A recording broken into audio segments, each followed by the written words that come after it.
पहले तो हम स्वप्न को समझ लेते हैं।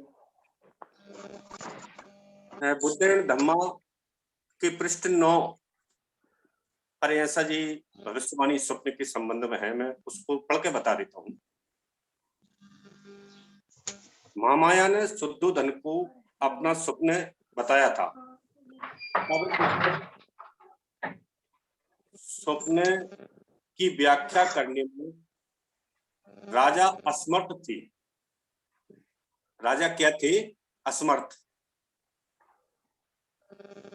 राजा ने स्वप्न विद्या के प्रसिद्ध 8 ब्राह्मणों को बुलाया था। उनके नाम थे राम, ध्वज, लक्ष्मण, मंत्री, यन्न, भोज, स्वाम और सुदत्त। राजा ने इनको बुलाया तो इनके स्वागत की तैयारी की। उसने जमीन पर पुष्प वर्षा कराई और सम्मानित आसन बिछाए। ब्राह्मण के पात्र चांदी सोने से भर दिए और घी, मधु, शक्कर, बढ़िया चावल तथा दूध से बने पकवानों से संतुष्ट कर दिया। संतुष्ट शब्द ही पाया है। अब संतुष्ट और ब्राह्मण दो बातें आपस में सामंजस्य नहीं रखती हैं। आवाज न करें कृपया। दो बातें आपस में सामंजस्य नहीं रख पाती। संतुष्ट हो ही नहीं सकता। एक आसक्ति की बात इसमें आई है। आसक्ति के संबंध में भी मैं आगे क्लियर करूंगा, लेकिन हम इस भविष्यवाणी के संदर्भ में इसको सही तरीके से समझते हैं। बुद्ध के जीवन से संबंधित अथवा संपूर्ण बुद्ध धम्म के जो बातें हैं, बुद्ध के महापरिनिर्वाण के 400 वर्ष बाद लिपिबद्ध की गई थी। 400-500 वर्ष 100% सत्य तब माना जा सकता है जब बुद्ध के जीवन पर भविष्यवाणी सिद्धार्थ के जन्म से पहले लिखी जाती, क्योंकि वो तो जानते थे, ब्राह्मण थे। इनका हमेशा से ही प्रोताई का काम रहा है और ये सभी राजवंशों में प्रोताई का काम करते थे। तो बाबा साहब ने इनको इविल जीनियस लिखा है, बुद्धिमान शत्रु। बुद्धिमान शत्रु कैसे शत्रुता निभाता है, इसको हम और तरीके से देखते हैं। सिद्धार्थ के जन्म से पहले लिखी गई कोई भविष्यवाणी हमको लिखित में दिखाई नहीं देती है। तब सही मायने में भविष्य जन्म से पहले लिखी जाती थी। दूसरी बात, ब्राह्मण हो या कोई भी भविष्यवेता, वह मनोचिकित्सा के आधार पर अपना अंदाजा लगाता है। हम भी इसका अंदाजा लगा सकते हैं। इसलिए कई बार है अंदाजा सही या गलत सिद्ध होता है। पुत्र होगा बताना एक काल्पनिक अंदाजा है। पुत्र के नाम से कोई भी राजा खुश होता है मानसिकता ब्राह्मण अच्छे से जानते। जिस राजा ने इतना मान सम्मान दिया, उसे वे उसके मन की बात ही बताएंगे ताकि वह खुश हो सके। किंतु दूसरी बात, चक्रवर्ती राजा होगा अथवा बुद्ध, इसमें वे निश्चित बात नहीं कर पाए। आप भविष्यवाणी कर रहे हो तो फिर दो बातें क्यों कर रहे हो? आप एक ही बात कहिए कि सन्यासी होगा या सम्राट होगा। यहां वो निश्चित नहीं कर पाए, अनिश्चितता की स्थिति में रहे। लेकिन दो बातें उन्होंने जो भविष्य के बारे में बताई वो उसमें निश्चित नहीं कर पाए। तो यहाँ उनकी भविष्यवाणी डाउटफुल होती है, क्योंकि आप भविष्यवाणी कर रहे हो तो बुद्ध ही कहो।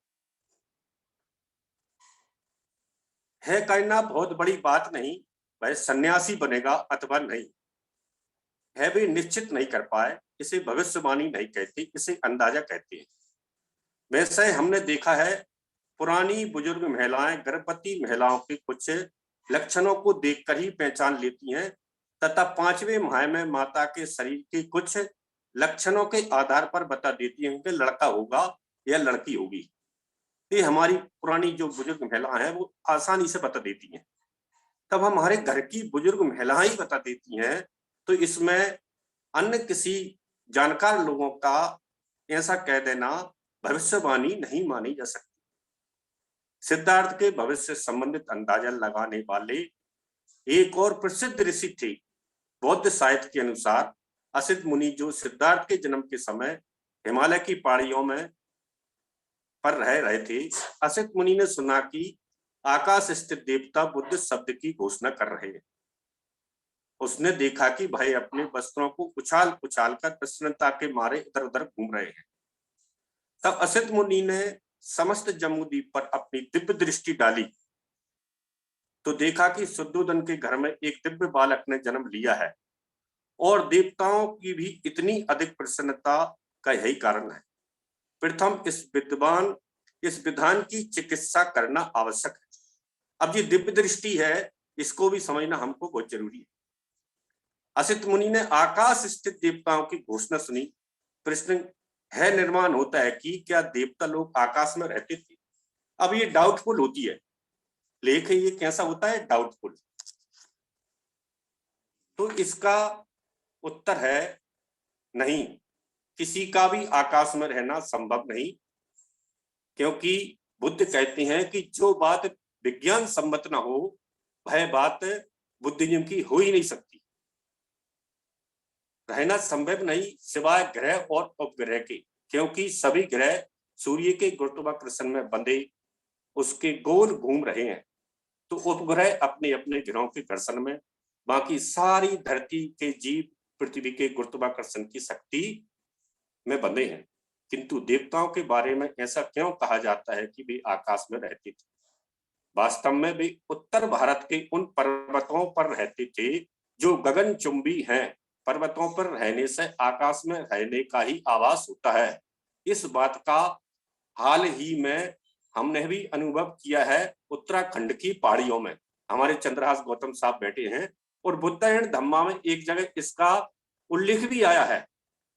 एक मुनि के एक ऋषि के साथ कुछ रहते थे, देवता लोग नहीं कहते थे, तो वो नमक और खट्टापन खाने के लिए पहाड़ियों से उतरकर नीचे आते थे। जब बुद्ध का बहुत ज्यादा प्रभाव नीचे की जमीन पर हुआ तो उन लोगों का उस प्रकार से स्वागत नहीं हुआ जिस प्रकार से पहले हुआ करता था। तो भय बहुत चढ़ा आगे आएंगे इसमें आप 2 बार और पढ़ भी चुके हैं, आगे भी पढ़ेंगे। तो इन बातों का खंडन बुद्धायन धम्मा के आखिरी के जगह में मिलता है। तो ये दो डाउट आज क्लियर हुए हैं। एक और डाउट रह गया है आसक्ति का, उसको बाद में करेंगे, समय काफी हो चुका है। मैंने जैसे कि कहा था कि कम समय की बात रखूंगा और मैं ड्यूटी पर भी जा रहा हूँ, इसलिए आपसे क्षमा सहित अपनी वाणी को विराम देता हूँ। जय भीम, नमो।